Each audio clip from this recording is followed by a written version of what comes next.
देखो प्रश्न संख्या है 13वां हमारा, ठीक है।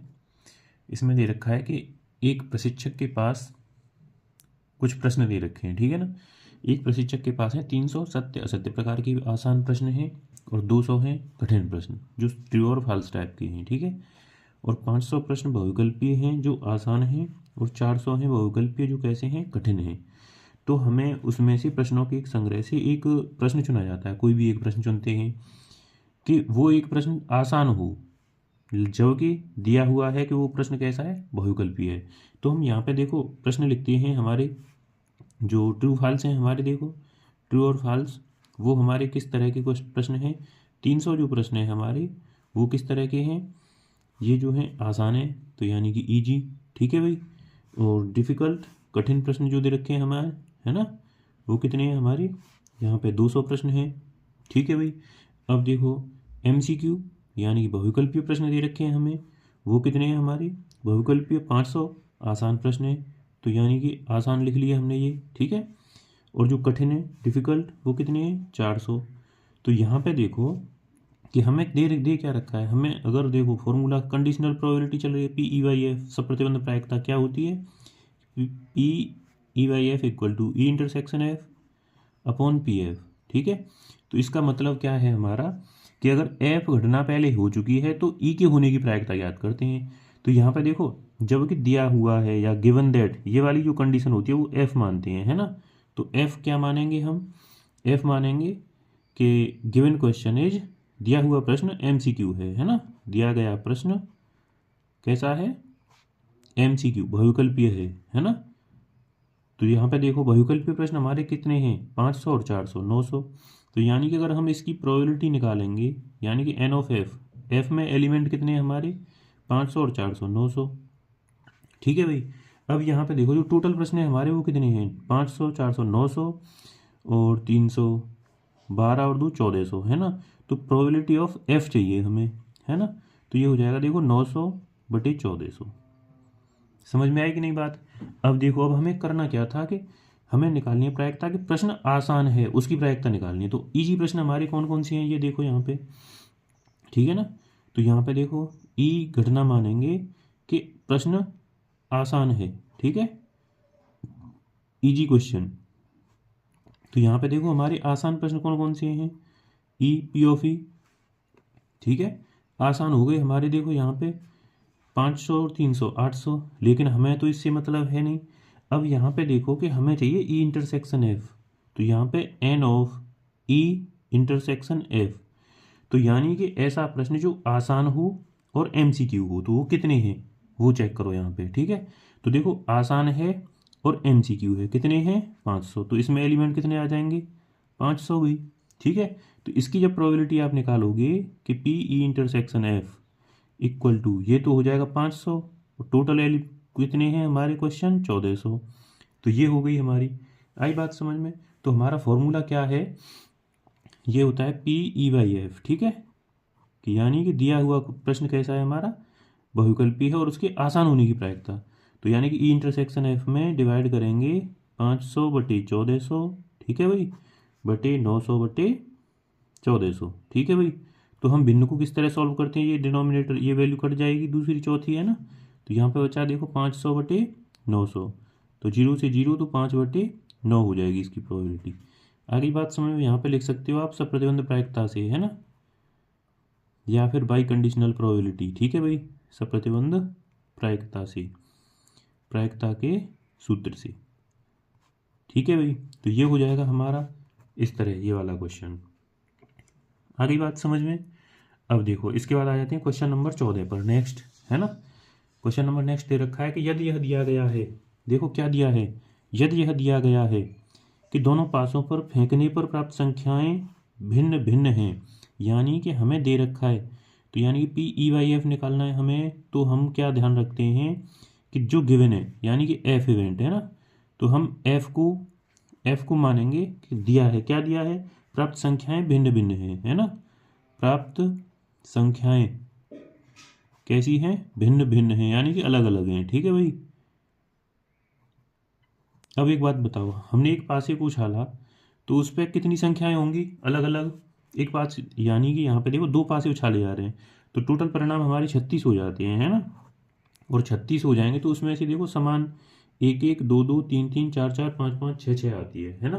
तो ये तो देखो हमने बताया था आपको कितने आते हैं। ये देखो ये आएंगे हमारे दो पासों को एक साथ उछालने पर, ये हो गए हमारे कितने परिणाम है टोटल NS 36। तो यहाँ पे समान देखो, केवल देखो 1 1 हो जाएगा हमारा, 2 2 3 3 4 4 5 5 6 6, इन सभी को अगर छोड़ दिया जाए तो समान नहीं होंगे, ठीक है। तो हम क्या करेंगे, प्राप्त संख्याएं जो अलग अलग हैं, तो यहाँ पे देखो हम अगर इन्हें टोटल को लिखना चाहें तो 1 2, ठीक है, 1 3 1 4 1 5 1 6, ठीक है भाई। अब देखो यहाँ पे ऐसे ही 2 1 2 2 नहीं आएगा, 2 3 2 4 2 5 और 2 6, ठीक है भाई। अब यहाँ पे देखो 3 1 3 2 3 3 3 3 नहीं आएगा, 3 4 3 5 3 6, ठीक है भाई। ये 4 1 4 2 4 3 4 4 नहीं आएगा, 4 5 और 4 6, ठीक है। इसके बाद देखो यहाँ पे 5 1 5 2 5 3 5 3, ठीक है भाई। 5 4 5 5 नहीं आएगा, 5 6 6 1 6 2 6 3 6 4 6 5 और 6 6 नहीं आएगा भाई, ठीक है। तो इसमें देखो हमारी ये एलिमेंट हो गए आपके, ठीक है। अब ये बोल रहा है कि दोनों संख्याओं का योग 4 होने की प्रायिकता, तो यानी कि देखो ई क्या मानना है कि दोनों संख्याओं का योग, दोनों संख्याओं का योग 4 होने की घटना, है ना। तो यानी कि 4 कितनी बार आएगा हमारा, ये देखो। तो सबसे पहले हमने वो जो बताया है आपको, वो चीज़ आपको ध्यान रखनी है बार बार, है ना। देखो यहाँ पे 4 कितने बार आएगा हमारा, केवल 3 बार। तो 4 कौन कौन है, 3 1 2 2 1 3, ठीक है ना। तो यहाँ पे लिखेंगे तो ई में कौन कौन से एलिमेंट आ गए हमारे, 3 1, ठीक है, 2 2 और 1 3। आ रही बात समझ में। अब देखो यहाँ पे हमें क्या चाहिए, ई इंटरसेक्शन एफ चाहिए भाई, है ना। तो यहाँ पे देखो, यहाँ पे अलग अलग वाला लेना चाहिए, है ना। तो यहाँ पे देखो 3 1 हो जाएगा और 1 3, क्योंकि हमें वो एलिमेंट तो लेनी नहीं है जो सेम है, क्योंकि इसमें सेम वाला एलिमेंट तो है ही नहीं। तो ये आ गई हमारी, ठीक है। तो अब देखो P of E intersection F, है ना, ये हो जाएगा देखो 2 बटे टोटल जो होते हैं हमारे, ये दो पासों को एक साथ उछालने पर 36 हो जाता है एलिमेंट, है ना। तो 1 बटे 18। अब देखो P of F given that जो दे रखा था, क्या दे रखा था, ये कितने हो गए हमारे 30 थे भाई, है ना, 30 बटे 36, ठीक है। तो हमें देखो प्रोबेबिलिटी निकालनी है P of E by F, यानी कि क्या दे रखा है कि कैमरे में दिक्कत हो रही है आज, है ना। तो यहाँ पे देखो इधर P of E by F क्या है हमारा,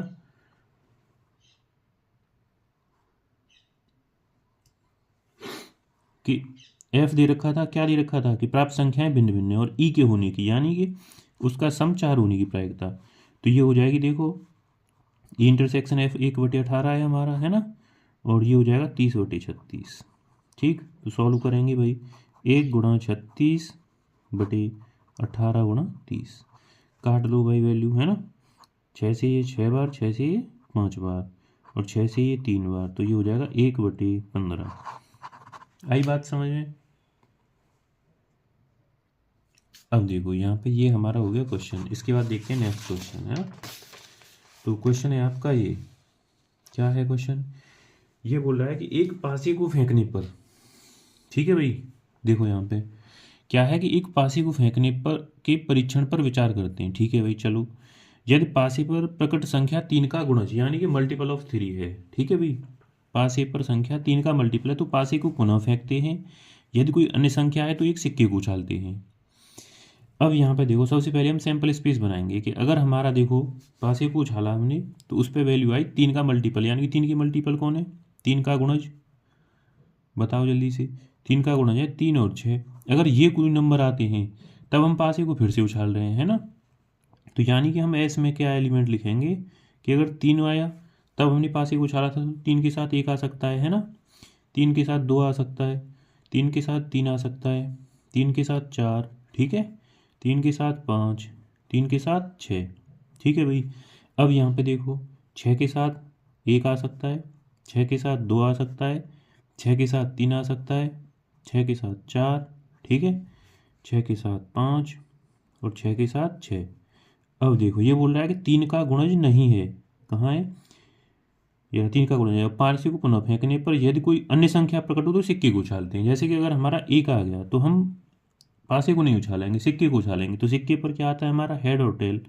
तो 1 के साथ हेड या टेल आ सकता है, हेड आ सकता है, या 1 के साथ टेल आ सकता है, ठीक है भाई। अगर 2 आया तो उसके साथ भी हेड आ सकता है, उसके साथ टेल भी आ सकता है, ठीक है।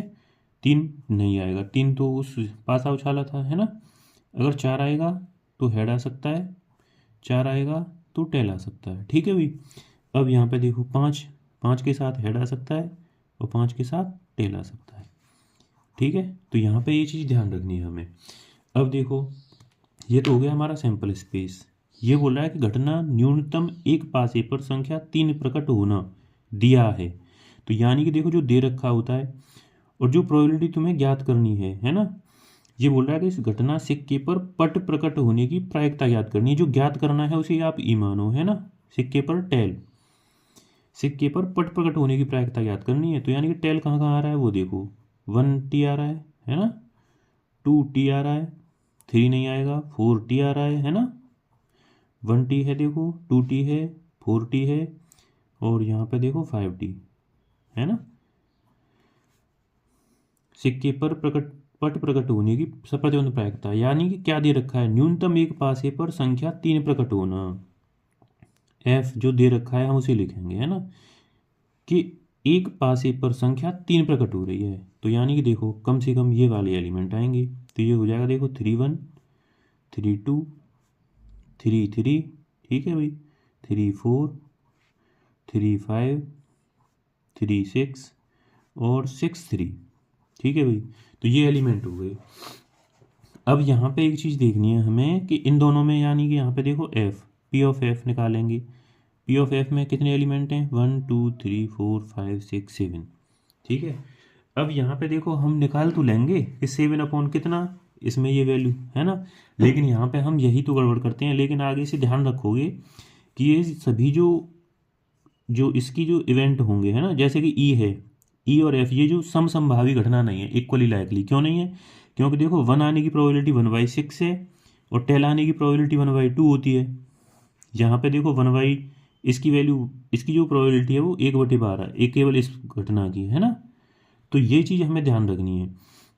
तो यहाँ पे जो इसकी प्रोबेबिलिटी होगी, ठीक है, तो इसकी जो प्रोबेबिलिटी हम निकालेंगे कि टोटल की प्रोबेबिलिटी, तो आप यहाँ पे डायरेक्ट निकाल सकते हो आप, ठीक है। कैसे निकालेंगे कि ये 1/6, 1/6 मल्टीप्लाई में, है ना। तो यहाँ पे अगर इनकी अलग अलग निकाल दें तो बिल्कुल आ जाएगी हमारी, ठीक है। तो यहाँ पे या फिर टोटल निकाल लेते हैं, ये हो जाएगा देखो 1/6, 1/6 प्लस ऐड होती जाएंगी सारी, है ना। तो कितने बार है ये, 1 2 3 4 5 6 7, 7 है ये, है ना। तो 7/36 हो ही जाएगा हमारा, ठीक है। तो ये हो गया तुम्हारा कितना, 1/6, 1/6 प्लस 1/6, 1/6, 1 2 3 4 5 6 और ये 7, है ना। तो यहाँ पे देखो कितना हो जाएगा, 1 2 3 4 5 6 7, है ना। तो ये हो जाएगा तुम्हारा 7/36, ठीक है भाई। तो एक चीज़ और ध्यान रखनी है आपको, क्या कि ई इंटरसेक्शन एफ क्या है आपका, ई इंटरसेक्शन एफ। तो यहाँ पे तो आप बच गए, कुछ भी नहीं है, नल सेट, फाई सेट बोल सकते हैं, है ना। ई और एफ में कोई कॉमन है ही नहीं। तो जब इसकी प्रोबेबिलिटी निकालेंगे ई इंटरसेक्शन एफ की, तो क्या हो जाएगी, 0, ठीक है ना। तो जब 0 हो गई तो हम कहेंगे कि पी ई बाई एफ, यानी कि एफ दे रखा था हमें ये वाला, है ना। तो ई के होने की प्रायिकता, यही तो याद करना था कि सिक्के पर पट प्रकट होने की प्रायिकता बतानी थी आपको, है ना। तो यानी कि ये हो जाएगी हमारी ई इंटरसेक्शन एफ 0/7/36। तो ये हो जाएगा कितना, 0 आ गया आंसर। आ गई बात समझ में, ठीक है। अब देखो ये हो गया हमारा यहाँ से। अब देखते हैं यहाँ पे देखो, ये जो MCQ दे रखा है कि पी ए बाई बी की वैल्यू बतानी है आपको, तो पी ए बाई बी का फॉर्मूला क्या हो जाएगा आपका, बताओ जल्दी से। तो ये हो जाएगा देखो P A by B, A intersection B upon P B. अब एक बात बताओ, पी ए इंटरसेक्शन बी तो कुछ भी दे रखा नहीं है, नहीं दे रखा तो कोई दिक्कत नहीं, हमें क्या दिक्कत है भाई, पी बी तो दे रखा है। पी बी की वैल्यू कितनी है बताओ, 0। अगर 0 से किसी भी नंबर में डिवाइड करोगे आप तो क्या आएगा, अपरिभाषित, है ना। तो यानी कि इनफाइनाइट जो परिभाषित नहीं है तो नॉट डिफाइन हो जाएगा आपका आंसर, ठीक है भाई, याद रखेंगे। अब देखो क्वेश्चन नंबर 17 इसमें क्या दे रखा है कि P A by B equal to P B by A, और ये वैल्यू 0 के इक्वल नहीं है, तो हमें देखो कंडीशन फॉर्मूला लगाएंगे, है ना। क्या दे रखा है, P A by B equal to P B by A, ठीक है। ये ए बाई बी का फॉर्मूला लगाओ, P A intersection B upon P B, ठीक है भाई। डिनोमिनेटर में वही आएगी वैल्यू, पी ऊपर तो देखो ए इंटरसेक्शन बी आएगा ही upon P A, cross multiply कर लो, है ना। तो यहाँ पे हो जाएगा देखो पी ए इंटरसेक्शन बी, इसमें मल्टीप्लाई होगा पी ए का equal to P B, P A intersection B, ठीक है। इधर देखो पी ए इंटरसेक्शन बी का मल्टीप्लाई इधर जाके डिवाइड होगा तो इससे ये वैल्यू कट गई, तो यहाँ पे क्या है आपका P A equal to P B, ठीक है भाई। तो ये हो गया तुम्हारा, ये एक्सरसाइज जो है कंप्लीट हो गई यहाँ पे, ठीक है ना। यहाँ पे देखो ये हो गया कंप्लीट। तो इसके बाद आपके लिए होमवर्क में एक क्वेश्चन है, ठीक है ना। तो होमवर्क में क्वेश्चन क्या है ये बताना है आपको, अभी अभी बता सकते हो तो अभी बताओ, ठीक है ना। तो क्वेश्चन है आपके लिए ये रहा, ठीक है भाई। देखो क्वेश्चन ये है जो भी है, ठीक है, प्रैक्टिस के लिए, ठीक। इसमें दे रखा है देखो, एक सिक्के को उछालने पर यदि उसके सिक्के पर चित्र प्रकट हो तो सिक्के को पुनः उछाला जाता है, ठीक है। तो यहाँ पे देखो सैंपल स्पेस बना के दे देते हैं हम आपको, फिर बताना है आपको, ठीक है। यदि सिक्के पर पट प्रकट हो तो एक पासे को फेंका जाता है। यदि घटना कम से कम एक पट प्रकट होना का घटित होना दिया गया है, यानी कि गिवन दैट ये दे रखा है कि एट लीस्ट वन टेल, है ना। तो find the probability more than 4 पासे पर ऑन डी डाइस, है ना। यानी कि पासे पर 4 से बड़ी संख्या प्रकट होने की प्रायिकता बतानी है आपको। तो सबसे पहले हमें क्या देखना है कि हम सिक्के को उछाल रहे हैं, तो देखो हेड आ सकता है या टेल आ सकता है। यहाँ पे अब आपको समझनी है कि उछालने पर चित्र प्रकट होता है, यानी कि टेल आया, तो सिक्के को पुनः उछाला जाता है। तो देखो भाई सैंपल स्पेस में क्या एलिमेंट हो जाएंगे आपके, अगर एक हेड आया तो हमने इस सिक्के को फिर से उछाला, तो हेड के साथ हेड आ सकता है और हेड के साथ टेल आ सकता है, ठीक है।